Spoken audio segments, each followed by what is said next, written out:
우리 교우님들도 잘 아시는 것처럼 호렙산, 시내산 같은 산이라고 했어요. 하나님의 산. 그 산이 거룩한 이유는 그 산 자체가 거룩하기 때문이 아니라 하나님의 임재가 있기 때문에 하나님이 함께 하실 때 그 산은 거룩한 산이 되는 거예요. 하나님의 산이 되는 거예요. 그런데 오늘날 많은 사람들은 어느 산에 올라가서 기도를 했더니 응답이 되었대더라. 저 기도는 다른 곳보다 신령하더라 라고 비성경적인 이야기를 이야기하면서 마치 거기를 가야만 하나님을 만날 것처럼 그렇게 과장하는 것을 보게 됩니다. 우리 하나님을 성황당집으로 만들지 마세요. 우리 하나님의 집을, 교회를 점집으로 만들지 마세요. 저 신령한 무당이 유명한 게 아니고 저 신령한 점쟁이가 잘하는 것이고 이런 식으로 교회와 목회자와 어떤 장소를 신령하게 묘사하는 것들을 스탑해야 돼요. 멈춰야 돼요. 이 세상에 특별한 목사 없습니다. 이 세상에 특별한 교회 없습니다. 이 세상에 특별한 장소 없습니다. 하나님이 함께 하시면 그 사람이 하나님의 사람이요. 하나님이 함께 하시는 교회, 하나님의 교회이지 교회 자체가 거룩하거나 어떤 특별한 장소가 거룩한 것이 아니라 하나님이 함께 하신 곳이 거룩한 곳임을 믿으시길 주님의 이름으로 축원합니다. 모세가 하나님의 산 호렙 혹은 시내산에서 하나님의 계명을 받게 되죠. 돌판에 이렇게 새기는 거죠. 돌판, 이렇게 그 판으로 표현되고 있는 영어식 표현이 타블렛이에요. 여러분 다 집에 타블렛 하나씩 있으시죠? 같은 표현이에요. 그 판에 하나님께서 거기다 새겨주시는 거예요. 이렇게 새겨주시는 거예요. 그리고 모세가 그것을 계명을 가지고 산에서 내려오는데 그의 얼굴에서 하나님의 영광의 빛이 비추기 시작을 합니다. 구약 시대에 인간이 하나님을 만나는 것을 죽음을 의미합니다. 왜냐하면 흠있고 죄 있는 인간이 거룩하신 하나님을 만나면 하나님과 또 성경에서는 충돌한다는 표현을 쓰게 되는데 죄 많은 인간이 하나님을 만나는 그 충돌하는 사건이 벌어지면 즉사했어요. 실제로. 그러니까 하나님의 계명을 받아가지고 시내산에서 이렇게 내려오는 그 모세의 얼굴에 하나님의 영광이 반영된 그 빛이 비춰오자 사람들은 모세가 하나님의 영광으로 둘러싸인 것을 직감하게 됐고 그 즉시 사람들은 고개를 돌리기 시작을 했습니다. 왜냐하면 하나님의 영광에 직면하면 인간은 죽기 때문에 그렇습니다. 그래서 그 얼굴을 영어로는 veil, 이 수건으로, 한글로는 수건으로 번역을 했어요. 이 수건으로 얼굴을 이렇게 가리게 됩니다.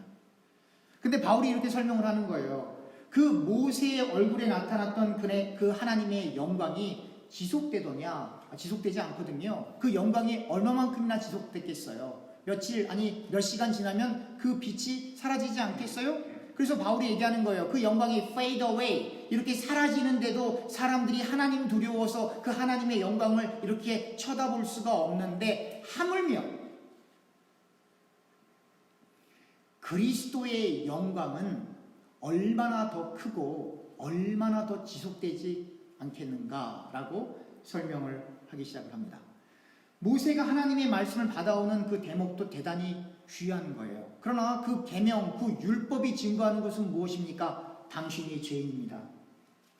당신은 지옥 가기에 합당한 사람입니다. 라고 하는 것을 폭로하는 내용이에요. 그래서 바울은 그 모세의 직분을 뭐라고 표현하냐면 죽음의 직분, 그리고 정죄의 직분, 이렇게 고린도후서 3장 7절, 고린도후서 3장 9절에 그렇게 표현하고 있는 거예요. 죽음의 직분, 정죄의 직분. 우리가 히브리서 10장을 살펴보았고 구약을 살펴보았지만 동물의 제사로는 인간의 죄를 사할 수가 없고 인간으로 하여금 기억하게 하는 것을 하게 하는 거예요. 그리고 그 돌판에 기록된 그 십계명, 어떤 분들은 그럴 거예요. 목사님, 저는 십계명 다 지킵니다. 이렇게 주장하시는 분들도 있어요. 그러나 사실 그 계명은 인간이 지킬 수 있는 덕목이 아닙니다. 왜 그러냐면 예수님께서 이렇게 말씀하세요. 너희가 만약 형제와 자매를 미워했다면 너희는 이미 살인했다. 마음으로 음욕을 품으면 이미 간음한 것이고 마음으로 누군가를 미워하면 이미 하나님 관점에서는 살인한 거예요. 그래서 제가 일부 예배 때 이렇게 물어봤어요. 지난주 동안 몇 명 죽이고 오셨어요? 어느 집에 갔더니 그 집이 참 좋더라. 탐심이거든요. 이미 탐심의 죄를 범한 거예요. 십계명에 안 걸려 넘어질 인생은 이 땅에 단 한 명도 없어요. 그러므로 그 모세의 사역은 죽음의 직분이에요. 정죄의 직분이에요. 그 불꽃 같은 칼날, 그 불꽃 같은 하나님의 눈동자 앞에서 벗어날 수 있는 인생은 단 한 명도 없어요. 그리고 그 말씀을 지키려고 노력하는 사람들이 있어요. 문자적으로, 외모적으로, 표피적으로. 그래서 그 사람들은 마음으로는 설령 그렇게 생각할지 몰라도 그 말씀을 다른 사람들 앞에서 지키기 위해서 금식도 하고 단식도 하고 금욕도 하고 어찌됐건 마음에 들어오는 생각을 몰아내려고 열심히 합니다. 그러나 자기 마음속에 떠오르는 생각을 누가 컨트롤할 수 있어요? 근데 그 열심이 과해져서 내가 행동으로는 이렇게 하지 않느냐, 나는 하나님의 말씀을 지켜왔다라고 주장하는 사람들을 성경에서 바리새인들, 외인들, 사두개인들, 나는 이 정도 하는 사람이야, 이 정도 섬기는 사람이야, 이 정도 구약시대니까 성전을 섬기는 사람이야, 제2활동을 하는 사람이야, 자신의 의를 드러내기 시작했던 거예요. 실제로 그 속은 그 말씀에 동조할 수도 없고 사실은 참는 거거든요. 화가 나는데 저 사람이 너무 미운데 그걸 참는 거예요. 실제로 지키는 게 아니에요. 여러분들과 제 속에 미워하는 감정이 있으면 이미 살인자라니까요. 근데 우리는 그것을 말로 표현하지 않고 겉으로 사람들을 만났을 때 그냥 그럴듯하게 넘어갔기 때문에 나는 죄가 없다라고 생각해요. 아니요. 성경은, 예수님은 그건 이미 살인을 했다라고 얘기를 하는 거예요. 그러니 이 하나님의 말씀 앞에서 누가 자유로울 수 있겠어요? 과거에는 많이 없었지만, 아니 있었어도 사람들은 많이 몰랐던, 병명을 줄 수 없었던 정신병 중에 여러분 다중인격 장애라고 하는 질병을 들어보셨을 거예요. Multiple Personality Disorder. 그게 뭐냐면 내 속에 너무 미운 감정이 있는데, 싫은 감정이 있는데 다 그 사람 앞에 가서는 안 그런 척 웃어넘겨야 돼요. 또 다른 사람들이 나를 쳐다보니까 나를 나쁘게 평가하면 안 되지? 그러니까 조금 웃어넘겨야 돼요. 나이스해야 돼요. 폴라이트 해야 돼요. 그러다 보니까 어떤 일이 벌어져요? 내가 겉으로 표출하는 나와 내 속에 있는 나 간에 충돌이 생기니까 돌연변이적인 인격이 여기저기 생겨나서 한 사람인데 이 사람이 저기 갈 땐 저 사람으로, 여기 갈 땐 저 사람으로, 그래서 여러 개의 가면을 하나하나 둘씩 쓰게 되다가 정신이, 스트레스가 너무나 힘들게 찾아올 때 Multiple Personality Disorder, 다중인격 장애가 오는 거예요. 여러분, 우린 그렇게 살 필요 없어요. 그냥 싫으면 싫다라고 얘기하세요. 하지만 좋으면 좋다라고 얘기하지 마세요. 사고 납니다. 그런 건 좀 참으세요. 우리는 그냥 생긴 대로 살면 돼요. 우리 중에 누가 성자가 있고 누가 더 인격적으로 훌륭하고 누가 더 다른 사람보다 나은 사람이 어디 있어요? 그냥 다 참고 있는 거예요. 여러분, 물 위에 떠 있는 새들이 그냥 이렇게 잠잠히 이렇게 있는 것 같지만, 여러분 잠수로에서 좋은 카메라를 이렇게 보면 뭐 하고 있는 거예요? 전부 다. 다 그러고 사는 거예요. 우리가 그걸 인정하는 것에서부터 나는 안 되는 존재군요. 그래야 정신적으로도 병 안 걸리고 정서적으로도 편안하고, 하나님 그래서 나는 주님만 의존합니다, 복음도 받아들이게 되는 거예요. 그런데 바울이 복음을 전하는 거예요. 근데 그 복음은 인간의 의를 요구하지 않아요. 거기엔 인간의 의가 없어요. 그래서 바울이 말하는 그 영광, 그 복음의 내용은, 그리고 그 내용을 전하는 그 바울의 직분은 나 바울의 직분, 그게 아니라 성령의 직분이에요. 바울이 복음을 전하는 하나님의 일을 하고 있기는 하지만 그의 일이 아니에요. 하나님의 일이라는 거예요. 또 그 직분을 의의 직분이라고 했어요. 구약의 의는 내가 이만큼 하나님 말씀 지켰습니다, 내 의가 이만큼입니다 라고 이야기를 하는데, 바울이 전하는 그 복음의 의의 직분에서 그 의는 인간의 의가 아니고 하나님의 의인 거예요. 예수님께서 이런 표현을 말씀하시죠. 포도원에 사람들이 일하러 오는데 아침 일찍 온 사람하고 늦게 온 사람이 있었죠. 근데 그 포도원 주인이 월급을 어떻게 주나요? 다르게 주나요? 당신은 열심히 일을 했기 때문에, 또 일찍 왔기 때문에 월급을 더 주고, 늦게 온 사람들은 적게 주고, 그렇게 했나요? 아니죠. 먼저 온 사람이나 늦게 온 사람이나 열심히 일했다 안 했다 그런 표현들은 없지만 어찌됐건 일찍 왔으면 더 일을 했겠죠. 그 정도 유추는 할 수 있죠. 먼저 온 사람이나 늦게 온 사람이나 똑같은 금액을 주는 거예요. 얼마죠 그게?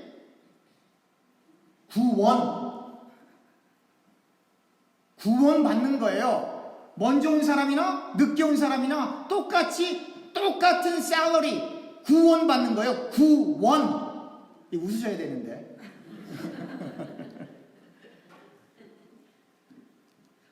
그게 하나님의 법이에요. 왜 그렇죠? 일찍 온 사람도 네가 온 게 아니고 내가 부른 거야. 그 얘기 하시는 거예요. 늦게 온 사람도 네가 늦게 깨달은 게 아니라 내가 네 마음편에 가려진 그 veil, 손수건을 지금 치워줬기 때문에 네가 나한테 온 거야. 그 말씀하시는 거예요. 네가 나를 믿은 게 아니고 네가 예수를 믿은 게 아니고 하나님이 그 veil을 벗겨주고 거기에 마음판에 타블렛이 아니고 네 마음판에 그리스도의 말씀, 보혈, 복음을 새겨놓았기 때문에 네가 지금 합당한 때, 네가 보기엔, 인간이 보기엔 빨리 오고 늦게 온 것 같지만 하나님 보시기에는 가장 합당한 때에 온 거기 때문에 샐러리는 똑같이 9원인 거예요. 제가 언젠가도 말씀드렸듯이 여러분들과 제가 죽었는데 저는 막 금면류관에 막 금가락지에 다이아몬드에 그렇게 멋있는 왕관을 쓰고 있고 어떤 분은 개털 모자를 쓰고 있어서 그 개털 모자를 쓰고 있는 분이 저를 보고 열등감을 느끼면 거기가 천국입니까? 거기 천국 아니에요. 열등감이 존재한다는 그 자체가 이미 천국이 아니에요. 천국은 한 사람이 아니라 모든 사람이 다 평화롭고 즐겁고 행복한 곳이에요. 거기에 어떻게 저 사람은 더 큰 면류관, 저 사람은 개털 모자 그런 게 어디 있어요? 여러분들은 전부 다 똑같이 개털 모자 쓰고 9원 샐러리 받고 천국 가는 겁니다. 여러분 믿으십니까? 그걸 믿으셔야 돼요. 그래서 예수님을 믿으면 얼마나 주님을 열심히 섬겼던, 일찍 믿었던, 늦게 믿었던, 2대, 3대, 5대, 10대, 뭐가 됐든지 간에 성경 말하는 거예요. 이런 복음을 받아야 되는 건 혈통, 육정 아니야. 그 얘기 하는 거예요. 그래도 사람들이 못 알아들으니까 믿음의 조상, 가장 믿음 없는 아브라함을 믿음의 조상이라고 성경이 기록하고 있는 거예요. 아브라함이 어떤 사람이에요? 갈대에 우리에 있던 사람이죠. 자기 아버지가 우상 만드는 사람이에요. 우상 장수라고요. 히브리 사람들이 제일 강조하는 게 이 혈통, 신라 시대로 치면 진골이냐 성골이냐 그런 거 강조하거든요. 조선 시대는 이씨냐 김씨냐 이런 것처럼. 그러나 그의 아버지는 우상 만드는 사람이고 그리고 아브라함은 이름도 없고 보잘것도 없고 혈통적으로도 어디에 섞였는지 알 수 없는 갈대아 우르 지역에 있는 사람을 뽑아버린 거예요. 하나님이. 그리고 하나님께서 아브라함에게 내가 내게 지시할 땅으로 가라라고 했는데 아브라함은 못 가요. 아버지 눈치 보니라고. 시작부터 아브라함이 무슨 믿음이 있어요. 그리고는 결국은 하나님의 인도 가운데 아버지를 따라 아브라함이 진쪽으로 날아간 게 아니라 아버지와 함께 하란으로 가게 됩니다. 하란에서도 하나님 말씀을 못 들어요. 못 지켜요. 왜요? 아버지 밑에 있어야 하니까. 결국 아버지가 돌아가신 다음에 드디어 하나님의 말씀을 따라 서서히 움직이기 시작합니다. 그런데도 여전히 못 깨닫는 게 아브라함이에요. 왜요? 조카 롯이 있잖아요. 내 본토 친척 아비집을 다 떠나야 되거든요. 못 떠나요, 롯이. 그러니까 어떻게 하세요? 하나님이 아브라함도 축복해주고 롯도 축복해주니까 그들의 재산이 늘어납니다. 가축이 늘어납니다. 그러니까 종들끼리 싸워요. 돈 때문에. 오늘날로 치면 가축 때문에. 그래서 어쩔 수 없이 인간적인 이유에서 그 아브라함과 롯이 함께 공생할 수가 없어요. 그래서 아브라함이 네가 우하면 나는 좌하겠다 이렇게 좋은 땅을 선택해 가라. 그때 사람들이 롯을 막 비판하죠. 봐라, 롯은 편한 걸 선택했다. 그렇게 성경을 오해하면 안 돼요. 키포인트는 좋은 땅을 선택했네, 나쁜 땅을 선택했나 그게 아니라 아직도 아브라함은 믿음이 없는 사람이구나.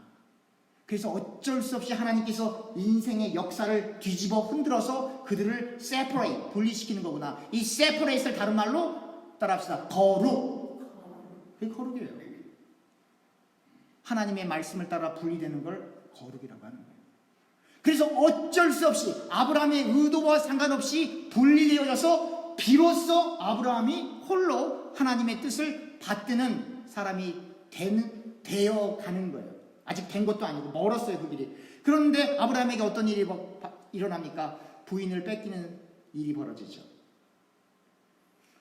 이 여자 내 부인 아니에요. 노입니다. 물론 예, 사촌 노이 맞죠.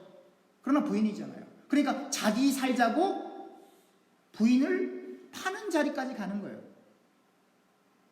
그렇게 됐을 것 같으면 일반 현대인의 기독교인이라면 산에 가서 기도를 하던 교회 가서 기도를 하던 금식을 하던 했을 것 같은데 아브라함은 그런 거 하나도 안 했어요. 뭐 했어요 아브라함은?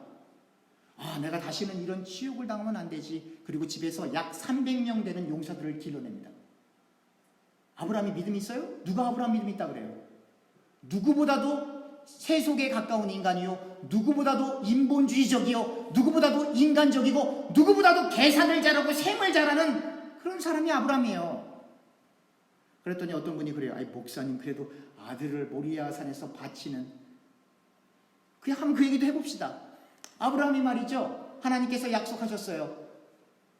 네 아내 사례를 통해서 아이가 나올 거야. 남자아기 나올 거야. 근데 아브라함은 이미 셈을 잘하는 사람이에요. 이미 경수도 끊어졌고 나는 이제 나이가 들어서 더 이상 아이를 가질 수 있는 생물학적 근거가 없는데, 그러니까 사람은 우소제 끼는 거죠. 비웃는 거죠. 아브라함도 못 믿는 거죠. 그 못 믿는 결정판이 어디서 나와요? 사라와 동침만 하는 것이 아니라 하갈과도 동침을 해서 그 밑에 이스마엘이 나와 이스마엘과 이삭의 후손들이 지금까지도 싸우고 있는 거예요. 저주의 순환이에요. 누가 아브라함 믿음이 있다 그랬어요? 그래도 목사님 모리아산에서 이삭을 거기까지 갈 때 야곱은 환도뼈가 부러지는 고통을 경험했던 것처럼 아브라함은 부인까지 뺏겨가면서 수많은 고초와 고난을 겪어가면서 아브라함이 믿음으로 내 아들 여기 있습니다 그게 아니라 하나님 항복입니다 그거예요. 항복성은 베끼든 선언이 바로 아들을 바치는 대목인 거예요. 그래서 히브리서에는 그럼에도 불구하고 믿음으로 그때 믿음은 여러분들과 제가 생각하는 그 신념, 여러분들과 제가 있다고 생각하는 그 얄팍한 믿음 아니고 그 믿음이라고 하는 것을 다시 트랜스레이션 하면 Word of God, 하나님의 말씀, 하나님의 말씀이 아브라함을 이끌고 갔다. 그것을 믿음이라고 하는 것이고 인간에서 격발된 그 믿음이 아니라 하나님이 그 인생을 붙들고 마치 예수님께서 말씀하신 것처럼 띠띠고 신발 신고 네 맘대로 가는 것이 아니라 띠띠움 당하고 신발 신기워져서 누군가에게 끌려가는 인생. 바울이 내가 복음 전하고 싶다고 해서 마음대로 가서 복음 전하는 것이 아니라 성령의 인도를 받는 복음 전파자. 내가 저기 가서 복음 전파하고 싶어도 성령이 NO! 그러면 멈추는 그 인생, 그걸 믿음이라고 하는 거예요. 그 말씀을 깨닫는 사람이 무슨 할 말이 있어요? 말씀을 몰라서 말이 많은 거예요. 말씀을 몰라서 정죄하는 거예요. 말씀을 이만큼이라도 알면 우리 교인들 다투지 않습니다. 진짜로. 제가 우리 교인들 보면 참 놀래요. 제가 이렇게 옆에서 보면 다음 주엔 둘 중에 한 명은 절대 안 나올 거야. 나오더라고요. 하나님의 은혜고 기적이죠. 근데 우리 교회만 그런 줄 알았더니 다른 교회도 마찬가지더라고요. 아니 저런 말을 하고 저렇게 싸우고 저렇게 막 그러는데도 그 다음 주에 되면 아무 일도 없었던 것처럼 이렇게 딱 나오더라고요. 그때 깨달았어요. 하나님께서 우리에게 망각의 은혜를 주셨구나. 그리고 특별히 한국 사람들은 하나님께서 많이 사랑하셔서 미운정의 은사를 주셨구나. 아무리 다퉈도 그 다음 주에 안 보면 걱정되고 불안한 거예요. 왜? 인간인지라 실수도 하고 험한 말도 나갔지만 그리스도 안에서 사랑하니까 정이 생겼어. 그래서 지난주에는 주빈의 살인을 했어도 이번 주에는 자기 없으면 못 살아 이러는 거예요. 하나님의 은혜죠. 한국 사람들 교유하게 주어진 하나님의 은혜죠. 그러니까 그렇게 믿음 없고 혈통적으로도 전혀 아니고 족보도 없고 그 아버지는 우상장수, 그러니까 안 되는 사람 아브라함을 아브라함으로 만드는 은혜의 하나님께서 여러분들과 저는 절대로 천국 갈 수 없는데 예수 그리스도의 보혈을 통하여 주님을 믿기만 하면, 그것도 우리가 믿은 것이 아니라 주님께서 우리에게 믿음을 주실 때 그것이 믿어지기만 하면 무조건 천국으로 보내주시기 때문에 바울의 그 사역을 의의 직분 그리고 성령의 직분이다라고 설명을 하고 있는 겁니다. 어떤 분들은 그래요. 다 회개를 해야 천국을 가지. 진짜요? 그럼 여러분 3살 때 지은 죄 기억나요? 4살 때 지은 죄 기억나요? 성이 된 다음에도 여러분들이 부지불식간에 지은 죄가 정말 기억이 나요? 그럼 그 죄를 회개 못하면 지옥 가나요? 그런 얘기 아니잖아요. 또 나는 선한 의도로 얘기했는데 그 선한 말로 상대방이 상처를 받아서 우울증에 시달리고 근심에 시달리고 집에서 안 나오고 그렇게 심각한 고통을 당하는데 나는 그런 일이 있는지도 몰라요. 그러니까 나는 그냥 선한 의도에서 말을 했지만 그 한마디가 비수가 돼서 상대방의 마음을 콕콕 쑤셔서 그 사람이 죽음에 이르는 지경까지 이를 정도로 힘든 상황에 왔는데 본인은 자기가 한 게 뭔지를 몰라요. 이 사람 죄 없나요? 죄 있죠. 근데 이 사람 회개할 수 있나요? 회개할 수 없죠. 죄라고 생각을 안 하니까. 예수님께서 마지막으로 십자가에 달리셨을 때 한쪽에 있는 강도가 예수님께 이런 말씀을 하잖아요. 주님은 당신께서는 여기에 이렇게 계실 분이 아닙니다. 저는 죄를 졌기 때문에 이렇게 십자가 처형 당하는 거 맞지만 주님은 그런 분이 아니죠. 여러분, 이 강도가 회개했나요? 무슨 회개했나요? 내가 철천지 죄인입니다. 잘못했습니다. 나 천국 가게 해주세요. 그런 말 했나요? 안 했어요. 그럼 뭐 했어요? 주님만 높였어요. 회개는 물론 우리가 알고 지은 죄, 모르고 지은 죄가 생각이 나서 회개하는 거 회개 맞아요. 그러나 그 회개의 완성은 여러분 그렇게 회개하고 똑같은 죄 지어요? 안 지어요? 제가 이렇게 물어봤죠. 지난주에 몇 명 죽이고 오셨어요? 그러면 다음 주에는 몇 명 죽일 예정이세요? 다음 주에는 한 명도 안 죽이고 오실 자신 있으세요? 한 명도 안 미워하고 한 명도 시기하지 않고 한 명도 부러워하지 않고 올 자신 있으세요? 없잖아요. 그러니까 우리는 반복적으로 죄를 짓는 게 맞아요. 노력하지만. 그래서 여러분들과 제가 예수님을 그리스도로 그냥 받아들이면 그 죄까지도 그리스도의 보혈이 덮어버리는 거예요. 그래서 인간의 의의가 없는 거예요. 그래서 제가 5년 내내 설교했잖아요. 사람은 다 거기서 한번 따라할까요? 오랜만에 사람은 다 거기서 거기다. 이거를 받아들여. 이 얘기하는데 난 자존심이 상한다. 당신 바리새인 마귀 자식 독사의 자식이라 이거예요. 예수님 말씀이 사람은 다 거기서 거기야. 누구도 예외가 없지. 다 무리에 떠서 발버둥 치고 있는 거야. 그거를 받아들여야 우리의 입이 무거워지는 거예요. 여러분 성경에 보면 이런 표현들이 나와요. 하나님께서 바로의 마음을 어떻게 했다고요? 강팍하게 했다. 그랬더니 그거 봐, 하나님께서 바로의 마음을 움직이셔서 그렇게 이스라엘 백성을 못 나가게 한 거니까 하나님 책임이지. 그렇게 성경을 오해하는 분들이 있어요. 아니에요. 여러분 모든 사람은 다 강팍해요. 태어나면서부터 원죄를 갖고 오기 때문에. 그랬더니 어떤 분이 그래요. 아니 목사님 그래도 세상에 법도 있고 정의도 있고. 맞아요. 그걸 일반 은총이라고 하는 거예요. 일반 은총. 해가 뜨고 비가 내리고 달이 있고 하는 것처럼 그것이 예수를 믿던 안 믿던 모든 사람이 다 공유하고 누리는 것처럼 사람들에게 하나님께서 일반 은총이라고 하는 것을 허락해 주셨어요. 그게 뭐예요? 양심, 윤리, 도덕이라고 하는 것이 주어져요. 그래서 사람들이 못된 짓을 하다가도 이렇게 하면 우리가 잡혀가지, 법원에 심판을 받지, 이건 비윤리적이지, 그런 마음들이 다 조금씩 있어서 소위 사회의 정의, 그런 것들이 있는 거예요. 그러나 그 사람들이 막강한 힘을 갖고 그 세상의 법, 윤리, 도덕을 컨트롤할 수 있게 되면 어떤 일이 벌어져요? 신경 안 쓰죠. 그래서 불행하게 대한민국에서는 대통령이 바뀔 때마다 대통령이 어디 가요? 교도소 가잖아요. 그 절대 권력이 주어지면 더 이상 가릴 필요가 없다니까요. 그 절대 권력이 주어지면 더 이상 가면 같은 게 필요 없거든요. 너 죽어! 그러면 날아가는 새도 떨어지는 거예요. 너 방송도 그렇게 해? 니네 다 끝이야. 떨어지는 거예요. 그러니까 인간에게 일반 은총이 있어서 어느 정도 정의, 구현, 이런 것 때문에 이렇게 다 있지만 그 사람들이 특정한 권력을 갖게 되고 특정하게 강해지면 그것을 무시하면서 본색을 드러내는 거예요. 그게 인간이라고 하는 거예요. 그러니까 하나님께서 바로의 마음을 강팍하게 하셨다. 그 말은 뭐냐면 하나님께서 로마서에서 바울이 설명한 것처럼 바로를 내버려 두셨다. 같은 동의어예요. 그래서 제가 늘 강조하는 거예요. 국어사전적인 의미에서 성경을 읽으면 성경을 늘 오해한다고. 내가 똑똑한 것 같고 국어사전적, 백과사전적 지식이 많아서 성경을 내가 너보다 더 많이 알아 하는 그 사람들이 성경을 제일 오해하는 거예요. 그래서 신학자들이 예수를 안 믿어요. 지식인들이 예수를 못 믿어요. 과학하는 사람들, 물론 창조과학, 이 부분은 또 빼야 될지 모르겠네요. 창조과학 뭐 다 증명, 웬 증거가 필요해요. 그 증명 못하면 하나님 안 계세요? 무슨 말인지는 알겠는데 사람이 증명하든 증명하지 못하든 여러분들과 저는 개의치 않습니다. 성경에 하나님이 살아계셔? 아멘. 예수만 믿어야 천국 가? 아멘. 인간의 공로는 없어? 아멘. 주님의 은혜로만 천국 가? 아멘. 그래서 제가 어제 설명드렸잖아요. 하나님은 산자의 하나님, 아브라함의 하나님, 이삭의 하나님, 야곱의 하나님. 이것을 이해하려면 시제를 봐야 된다고 했죠. I am the father of Abraham. I was 과거가 아니고 I am이에요. 현재요.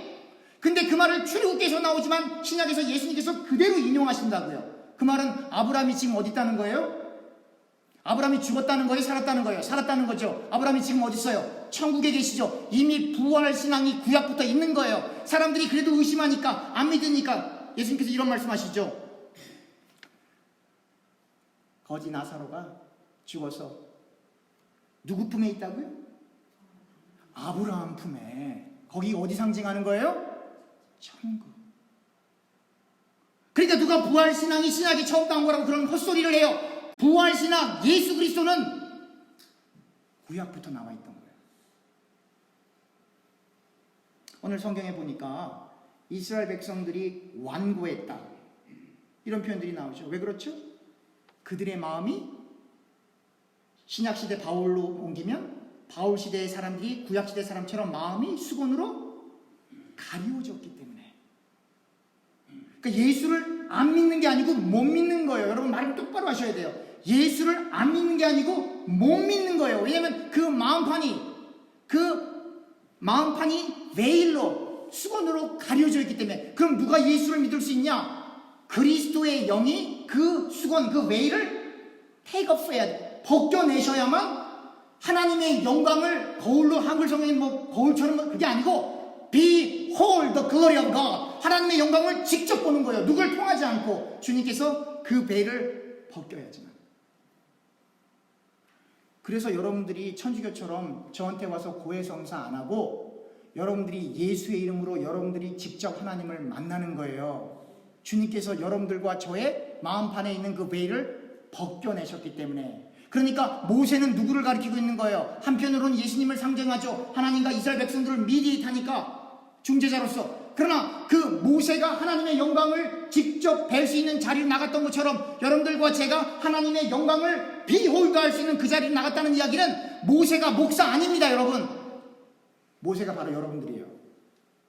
따라합시다. 나는, 소리가 작네요. 나는 모세다.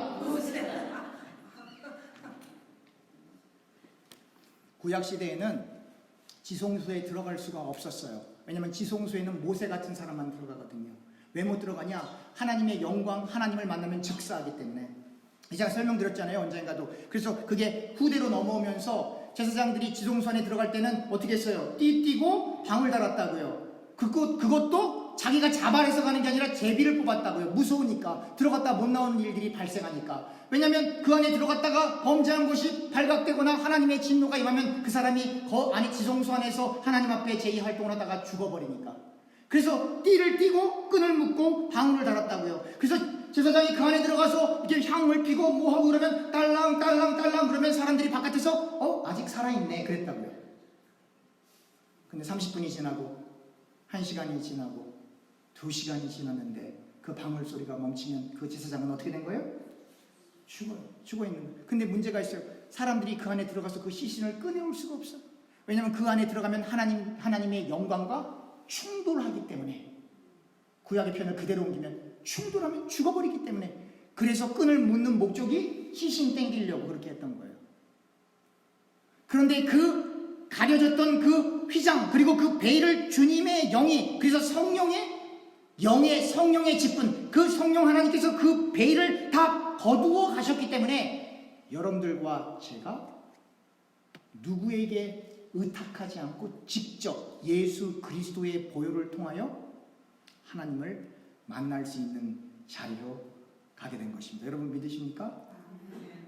이걸 알면서도 기독교인들이 기도를 안 해요. 웬일이에요? 앞으로 기도 안 하실 분들은 저한테 와서 저한테 그럼 다 고해 성사 하세요. 그러면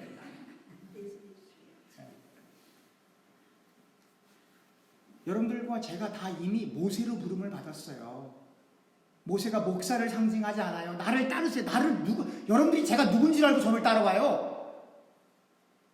여러분, 많은 교인들이 왜 교회를 떠나고 교회를 등집니까? 교회, 목사, 장로, 권사, 집사 보고 실족해서 나는 저 사람 얼굴 보느니 차라리 지옥 가는 게 나아. 그리고 나가는 사람 있어요, 없어요? 한 번도 못 봤어요? 프랑스에서 이민 오셨어요? 성경이 얘기하는 거예요. 사람 보지 말고 주님 바라보라. 오직 주님 바라보라.